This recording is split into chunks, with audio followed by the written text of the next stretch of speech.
fait donc notre choix. Vous voyez, Nanou, elle a fait une mise à jour complète, un inventaire complet de tout ce qu'on a en semences, en fonction des dates de semis, en fonction de leur ancienneté et aussi de leur provenance. Donc, ça fait quand même pas mal de choses. Du coup, ça permet de pouvoir ranger dans des boîtes numérotées, comme je vous l'ai montré juste tout à l'heure, vous voyez, des boîtes. Et on sait exactement... Bon voilà, on a fait quand même pas mal de barquettes. Là, je vais pas m'embêter à mettre alvéole par alvéole, ça levera quand ça lèvera. Alors tu vas nous montrer une astuce, c'est ça? Ah ben oui, du coup, moi je vais mettre cette barquette noire dans la barquette verte. Oui. Pour pouvoir mettre la serre par-dessus, pour pouvoir arroser sans en foutre de partout. Donc je mets un coup de forêt en dessous, paf paf paf, sous les alvéoles, comme ça, juste à mettre un petit peu d'eau dans la barquette verte. Et puis... Et le surplus, c'est cool. Le surplus, si jamais je mets trop d'eau, c'est cool. Et surtout que je peux arroser par en bas sinon. Voilà.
Bon voilà, on l'a mis à humidifier, donc vous avez vu, on a juste humidifié un peu les barquettes, c'était avant-hier, c'était chauffé par en dessous avec la cheminée.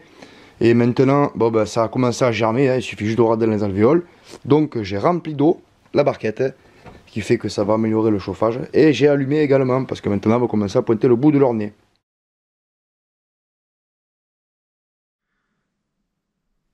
Salut à tous, on se retrouve le 20 avril. C'est-à-dire exactement 30 € d'électricité plus tard, 2 mois, après le semis, à 30 centimes par jour, calculé la dernière fois. Et vous voyez que bon, ben, tout a poussé, avec beaucoup de facilité, sans aucune maladie, sans aucune carence. Allez, masquer la tomate. C'est pas magnifique ça. Donc voilà, la technique néon fonctionne parfaitement bien.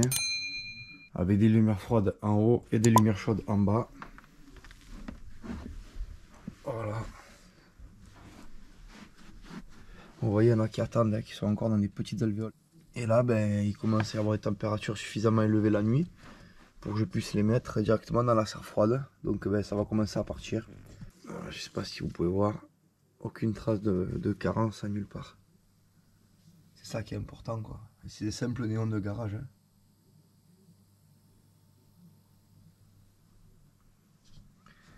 Voilà, donc la technique fonctionne pour moi très très bien. Et j'en suis très content. Dans les barquettes là, juste à mettre un peu d'eau et puis ça pousse tout seul. Je rajoute un petit peu de lombrité s'il faut, mais là j'ai pas eu besoin encore pour le moment. Je ferai ça quand je vais le mettre dans la serre.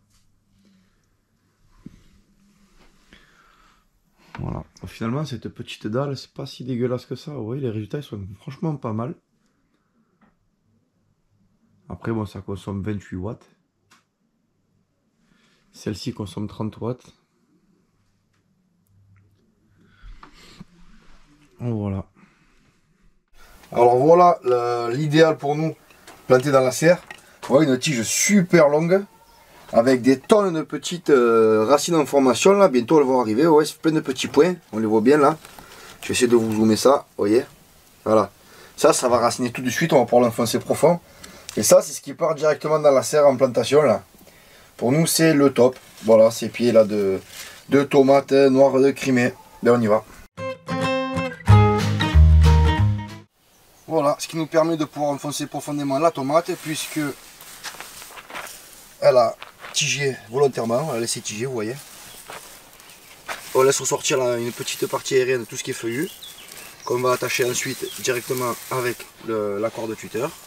On va arroser, on va faire grimper instantanément dessus, et puis on va nourrir, on va faire une petite cuvette au pied pour faciliter l'arrosage.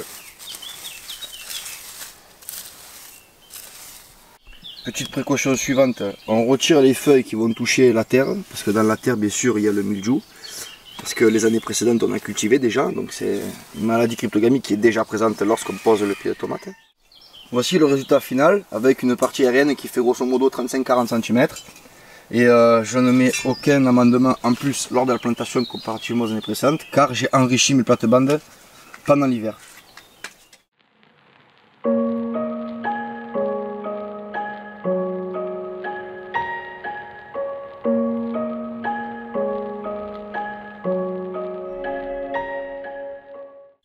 Dernière étape, on arrose généreusement pour permettre que l'eau en fait elle descende le plus possible et non pas qu'elle s'étale en surface. Les racines auront plus de facilité ainsi à trouver leur chemin. Voilà, et la goulotte tout autour permet de conserver l'eau. Voilà. On va dire un bon demi-arrosoir par pied de tomate. Donc on va dire facilement au premier arrosage 5 litres minimum. Et il va falloir revenir régulièrement. Donc voilà la première rangée qui est plantée. Voilà, moi je mets un pied tous les mètres, hein. Pas besoin de serrer plus. Les gourmands vont être retirés et entre chaque pied de tomate on fera une petite salade. Le sol est bien aéré, on peut arroser tranquille, c'est bien. Voilà, il ne me reste plus maintenant qu'à venir faire pareil en face. Là on a mis des salades.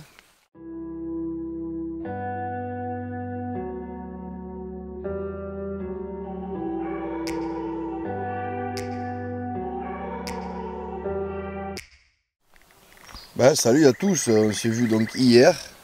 On est quel jour aujourd'hui, le 13. Ah ben, on est le 13 mai. On continue les plantations, regardez-moi ce truc. Regardez-moi ça. Dernier jour des glaces aujourd'hui. Dernier jour des semaines de glace, alors nous, on s'y trompe pas, on plante ça. Regardez-moi ces plants de tomates. Ouais, c'est prêt à partir. La forme des racines, tout. Il n'y a pas de chignon, que dalle. Ça a été fait sur place.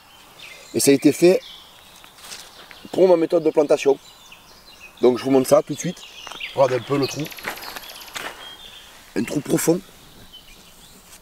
Donc Sur le meuble. j'ai enlevé toutes les parties qui étaient là. Tout ce qui touche en bas dans la terre, voilà. Ça va raciner tout de suite, on le voit bien, regardez. Je vais zoomer. Vous voyez, tous ces petits points là, c'est des racines qui sont prêtes à partir dans une semaine. Elles sont déjà en train de taper là. Hop. Ensuite je vais chercher le terre. Et ensuite, bien sûr, on met le petit pare-foudre là, paratonnerre. Donc ça fait 5 ans qu'on utilise ça maintenant et il n'y a aucun problème, vous pouvez y aller. Bon voilà, bien sûr, petit cordeau pour tirer droit. Alors vous avez vu là, il y a un couloir. Hop, je dézoome. Il y a un couloir là, hein, qui fait d'aller 1 mètre, peut-être un peu plus d'1 mètre. Et là vous avez la distance entre les rangs. Donc il y a 1 mètre entre chaque pied, 1 mètre entre chaque rang. Et le couloir, ouais, il doit faire peut-être 1,50 m là, peut-être. 1,20 m, ouais, 1,20 m à peu près. 1,20 m. Ouais, 1,20 m, ouais. Donc de là jusqu'à là, il y aura à peu près 1,50 m. Et de là jusqu'à là, il y aura à peu près 1,20 m. Ce qui fait que ça va pouvoir bien grossir. Et vous pensez aux goulottes maintenant. Tant que vous êtes sur un pied, il vaut mieux faire les goulottes de suite et planter le tord de suite que plus tard en fait. Pour y revenir, ça sert à rien.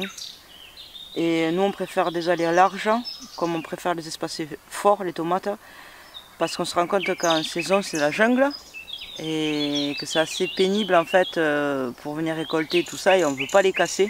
Et même pour le désherbage et tout ça c'est plus simple, et puis comme ça ça respire. S'il pleut beaucoup, ben, il y a moins de mildiou. On fait tout ça pour dire que ces plants, regardez-moi comme ils sont magnifiques avec toutes ces petites racines qui vont arriver là. Ils sont fabriqués ici sur place à partir de nos propres semences.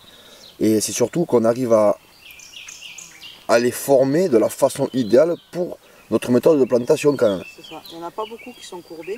Ils sont quand même très grands. Ils sont solides, bien épais. on enlève ça. Voilà. On les feuille. Le mildiou est déjà dans le sol, donc ça sert à rien de faire des histoires. Un boucher, cicatriser, je sais pas quoi. Nous, on a nourri notre sol à fond la caisse l'été dernier, enfin l'hiver dernier, le printemps dernier, l'année d'avant et tutti quanti. Donc au début quand on est arrivé, on plantait ça avec ce que vous voyez là, des orties. Là j'en ai pas besoin parce que le sol est très riche. Le sol est très très riche. Et d'ailleurs il est encore humide, il n'a pas été arrosé. C'est notre terreau aussi. Donc du coup ça avantage. Puis ça c'est notre terreau maison.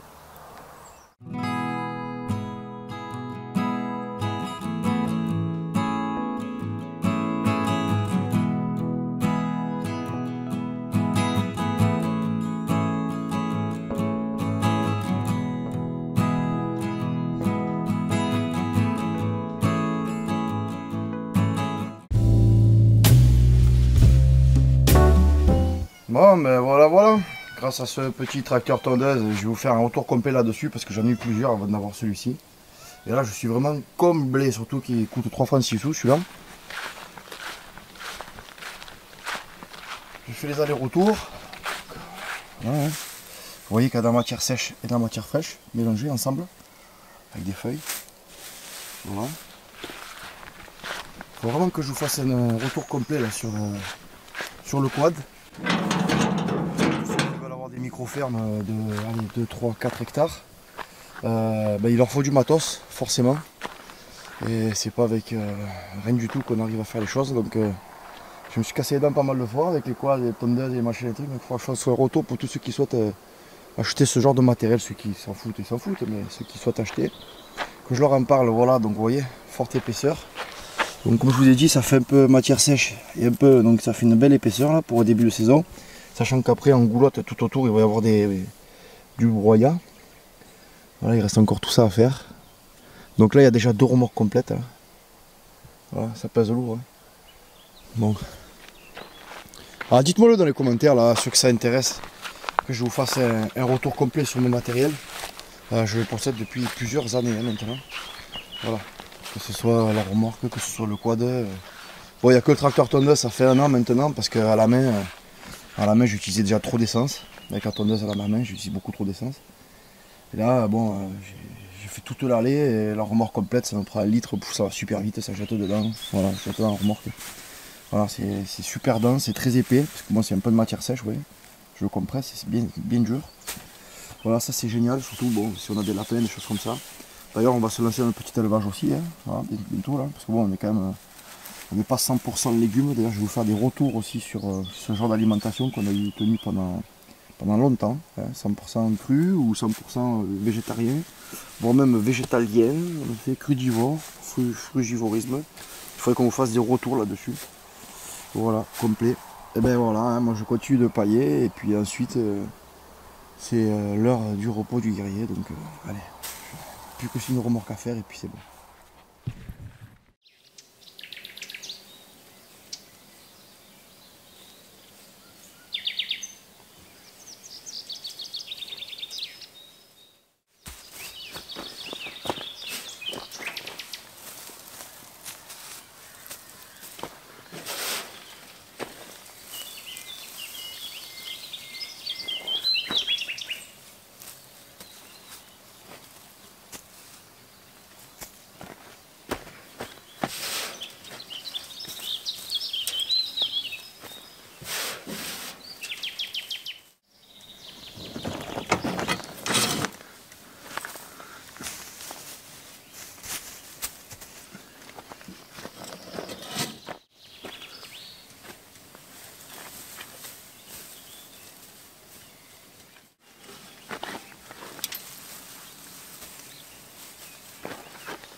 Voilà, fin de journée, 21h30. Allez, direction la douche. Allez, le lendemain, une remorque de plus. C'est du taf, hein, c'est du taf. On va voir ce que ça donne. Bon, il reste encore pas mal de reins à faire. On n'est pas totalement en retard hein, finalement. Ça fait une belle épaisseur, vous voyez là. Ça fait une belle épaisseur quoi. Pour le premier rapport de la saison, c'est pas mal. On va continuer. Allez, je décharge cette remorque là et puis on va chercher une autre. Je pense qu'il doit m'en rester facilement 5-6 encore. Voilà. Ça fait des quantités astronomiques hein, quand même quand on regarde. Là il doit y avoir 5 bacs de 250 litres. Peut-être ouais, 5. Ah non, non, plus que ça. 5 à la moitié. Donc ça fait 10 bacs. Ça fait voilà, ça fait 2500 litres. Ça fait 2 mètres cubes et demi. Donc là ça fait déjà 5 mètres cubes. Il y a 5000 litres de tonnes déjà là. Voilà. Pour 4 rangs. Ah, ça peut vous donner une idée quoi. Allez, on va continuer. Ah oui, j'ai oublié, j'y pense là, vu que je suis en train de décharger. Il y a certains d'entre vous qui m'ont demandé comment je faisais pour obtenir mes bottes. Alors en fait, regardez, j'ai une remorque bagagère RK là. Et vous voyez, il y a des petits tasseaux là. En fait, je mets mes cordes, je les bloque ici, comme ça, tout le long. Je mets les cordes, là aussi. Je remplis la remorque, je tasse au fond, et ensuite je lis à la main. Voilà. Je mets la petite planchette au milieu, ici, pour faire 2 bottes de moyenne densité de taille standard. Et comme ça, quand je tire les bottes, j'en tire une et puis j'en tire 2 à chaque fois. Voilà. Ce qui représente à peu près, là il y a grosso, je crois, si je ne dis pas de bêtises. Je crois que c'est 500 litres. Oui, c'est 500 litres. Ça doit être marqué quelque part, je pense. Bon, peu importe. Voilà, donc ça me fait quand même des belles bottes, quoi. Et vu que c'est à moitié matière sèche et à moitié matière un peu verte, parce qu'il y a un petit trop pouce qui se fait quand même, entre le moment où on passe et le moment où on ramasse. Et bah, du coup, ça fait un super truc. Et après, on laisse ça au soleil. Vous voyez, je décharge avec la moitié, regardez le tas qu'il y a là. Là, c'est bien compact. En fait, il suffit juste de compacter comme ça avec la main. Il n'y a pas besoin de presse machin ou quoi que ce soit. Ça marche très bien comme ça. Ça fait des belles bottes. Voilà, ça se conserve bien. Et puis, c'est surtout première qualité, quoi. Il n'y a pas d'épines, il n'y a pas de graines, il n'y a rien du tout là-dedans. Que de l'herbe. Mon Dieu, c'était l'intérêt d'avoir attendu pour faire les premières tontes en fait. Hein. D'avoir vraiment une forte hauteur. De le faire avant, de le tomber avant les premiers soleils il y a 15 jours. Et ensuite, attendre la nouvelle pousse après comme ça, pour tout y ramasser. Voilà.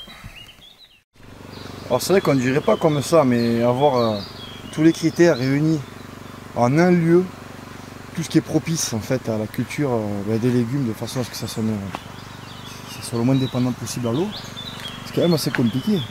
Moi le soleil se lève par là-bas, il va se coucher de l'autre côté. Les arbres ils font de l'ombre jusqu'à peu près 10h, 11h. Comme ça la fraîcheur de la rosée du matin a bien eu le temps de se fixer. Ensuite, soleil tout l'après-midi jusqu'au soir tard. Et du coup, ça prend quand même son soleil. Donc pour le niveau de l'eau, ça va. Ça garde le sol, il reste quand même assez frais. Sachant que j'ai toujours une partie en herbe avec les grands arbres qui viennent en face. Le terrain est en pente comme ça. Donc l'eau a tendance à écouler par là. Plus le paillis, plus le fait d'enfoncer profond les pieds de tomates. Donc la manière de les semer et de les cultiver par la suite en pépinière jusqu'à la plantation. Et ensuite les apports de matière organique et les quelques arrosages. Bien évidemment, on tient compte des goulottes, parce que si on arrose, on ne va pas tout arroser comme ça à grande eau. On va venir localiser l'arrosage dans la goulotte, ce qui permet d'économiser un maximum. Donc après, c'est sûr que tout ça réuni, ça permet d'économiser quand même vraiment pas mal d'eau. L'eau qui devient une denrée parfois 4,50 € le mètre cube, là, ça commence à faire mal. Bon, mais voilà les copains, on se retrouve maintenant une semaine après le dernier tournage. Je suis en train de vous monter la vidéo, du coup je suis venu faire... je viens là à l'instant faire petite mise à jour. Ça vous allez voir une semaine après ce que ça donne. Donc on a utilisé pas mal de matière organique, vous avez pu le voir. Maintenant on laisse tout repousser et on est bon pour ramasser encore dans 15 jours. Voilà cette parcelle.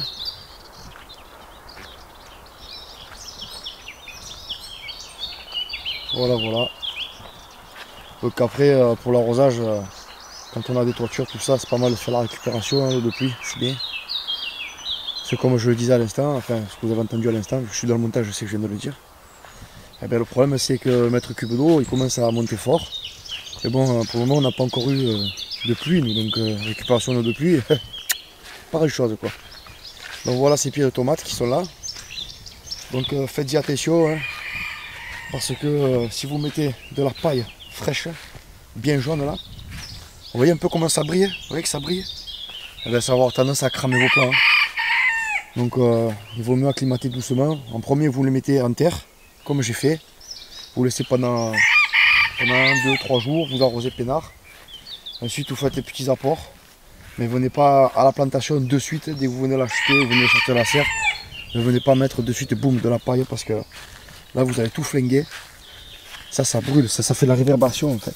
Ça crame les plants. Donc moi il y a eu l'acclimatation, vous voyez, quelques petites feuilles, c'est normal. Là ils sont en train de partir, ils sont en train de bouléguer à fond. Je sais pas si vous voyez, ça a déjà bien grandi. Là en plus il y a un petit vent. Le vent leur fait plus mal que le soleil. Hein. Donc voilà, la parcelle c'est quand même assez agrandie. Moi je suis pas en 4K là. Et, on voit déjà bien quoi. On voit les allées. Maintenant je vais venir planter un petit poquet de. Entre chaque pied là, je vais venir planter je pense du pois chiche, des haricots, des choses comme ça. Voilà pour cette parcelle là. Il va y avoir des fleurs qui vont arriver aussi. Allez, on va aller voir ce que ça donne dans la serre aussi, parce que la serre c'était il y a plus de 10 jours, donc on va aller voir si ça a bien fonctionné ou pas.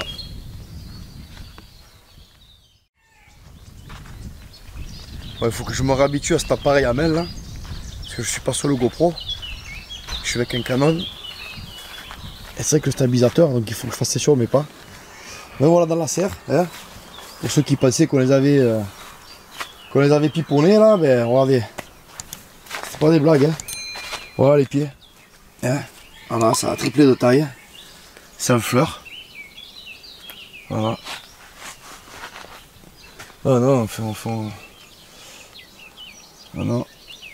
pas de pipeau. Hein. Quand on vous montre, c'est que nous on dépend de ça pour se nourrir. Alors du coup, on fait en sorte que ça fonctionne. Au fur et à mesure des années, on prend un peu d'expertise, alors on vous partage nos techniques. Vous voyez, ça a bien grandi là. Ça avait pas l'air au début, hein. Ça vous aurait pas donné confiance, regardez. Là je suis en avance, là, ben là il fait un bon 50, hein, tranquille. Avec des fleurs. Donc là c'est dans la serre, je vais venir enlever bien évidemment les gourmands. Donc il ne me reste plus que maintenant qu'à l'entourer autour de la corde, enfin à mesure qu'il pousse quoi. Voilà. Pas de pipeau. Là c'est pareil, mais là ils sont encore même plus grands parce qu'il y a plus de soleil. Là, ça pousse très très vite. Là j'ai carrément des fleurs qui sont là. Là, la première fleur. Bon, faut maintenir le sol humide. Et vous voyez, on n'a même pas encore eu le temps de manger toutes les salades ici, qu'on est déjà en train de manger salade de dehors. Ça va très vite, ça s'accélère très très vite. Même la vigne là, elle va m'envahir bientôt. Voilà, tout ça pour vous montrer ça. Ah, on a un gentil au top qui est venu nous rendre visite. Je vais la sortir. Et voilà, on va la mettre dans les bois en bas. Puis là on a fait cette parcelle là, de la même façon qu'on a fait tout le reste. Voilà. Vous voyez, on est en train de travailler là, donc il y a les outils sur place. Voilà. J'ai caché les woofers. Non, c'est qu'on n'a pas de woofer, on n'est que deux ici, on travaille tous les deux comme des acharnés.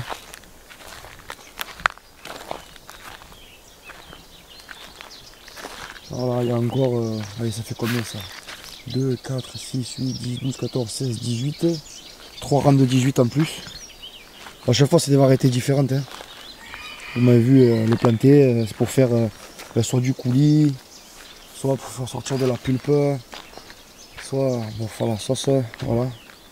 Soit pour faire tomates entières, faire des salades. Il y en a des vertes pour faire des confitures. Voilà, t'as les piments, on a les premiers poivrons même, ouais, c'est pauvre, ça, on a les premiers en fleurs. Ils sont un peu petits là, il va prendre le soleil. Ouais, il y a déjà les premiers en fleurs qui sont là. Voilà. Donc là, comme je vous expliquais, acclimatation, vous voyez, on y est, on est en train d'arroser peinard. Ça va rester comme ça aujourd'hui, demain. Même si ça cogne fort. Et on va commencer petit à petit à venir apporter broyat, tranquille, un peu de tonte, voilà. Faut pas trop s'énerver là. Parce que là ça peut vite prendre un coup de chaud et ciao. Ciao ciao. Voilà. Bon, regardez, j'ai l'impression qu'il fait un peu la gueule. Est-ce qu'il est humide? Ouais, il est humide, ouais, c'est bien humide. Voilà. Je vais rajouter un petit coup d'eau parce qu'apparemment ça a quand même pris chaud hein, ce matin là. La terre est humide, mais bon, apparemment il a quand même un peu chaud. Normal, il fait 90 degrés là. Bon, voilà pour cette parcelle. Allez, moi je vais prendre mon arrosoir. Du coup j'arrose en goulotte, vous l'avez vu. Allez, je vais arroser ça, voilà. Maintenant, libre à vous de penser. Je vous ai transmis mes images sur plusieurs mois. Je pense que la technique est payante. Je vous ai fait une petite vidéo très rapide aussi sur le semis en néon. Voilà, je vois que j'ai plus de batterie, ça clignote. Bon allez, je vous dis joyeux jardinage. Et on se retrouve très bientôt. N'hésitez pas à laisser un commentaire et à vous abonner. Allez, ciao ciao.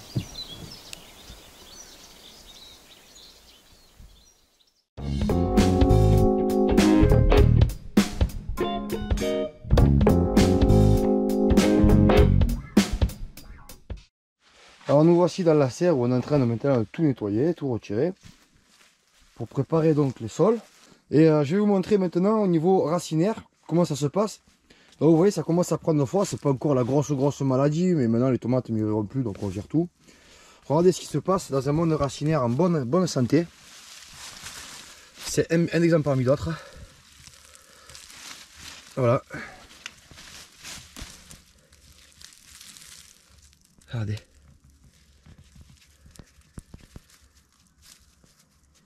Regardez. C'est facilement faire ma taille pratiquement. Là ça fait, ben, il y en a pour 1 mètre, ouais, 1m60, un peu de choses. Allez, je me mets les dos. Ouais, il doit y en avoir pour 1m60 là. Ah ouais, c'est des choses. Hein. Un peu de choses. Voilà, c'était planté dans la terre, j'ai réussi à l'avoir au complet. Et vous voyez, c'est pas des petites radicelles, hein, c'est des grosses racines, des grosses racines quoi. Et vous avez vu comment on l'a planté, hein, on vous l'a montré en début de saison, il n'y a pas de secret. Avec l'ortie, avec un trou bien profond, couché à plat, etc. On va en arracher un autre pour voir. Tu penses que ça a fait ça par rapport au manque, enfin pas au manque d'eau, mais où on n'a pas trop arrosé? Justement, en fait, quand il n'y a pas de surarrosage, les racines ne vont pas chercher un capillaire de surface, elles vont plonger. Et en plongeant comme ça, ben, ça fait des belles racines blanches puissantes. Et le fait qu'elles soient épaissies, c'est pareil, c'est par rapport à l'eau. C'est ça. Ah ben là, ça craque de partout. Allez, on commence déjà à les voir. Bon, elles ont craqué de partout, mais... Elles sont belles. Voilà, ça fait des belles racines, on est en décembre là. Et en fait, elles sont allées derrière après. Hein. Ouais, c'est parti derrière. Voilà. Donc la technique pour les planter, pour moi, il n'y a pas de secret. Hein. Pas forcément que des croyances. Vous voyez, ça fait... Voilà. J'ai un peu là... Rien que les racines, elles font déjà un tiers de la plante quoi. Voilà, tout se passe au niveau des racines, c'est ça le plus important à regarder. Donc on passe aussi à faire les graines basilic par exemple. Nous on a fait les basilic salade pour cette serre là. Allez, voilà on arrive à la fin. Un autre exemple par exemple. Regardez, par rapport à ma main.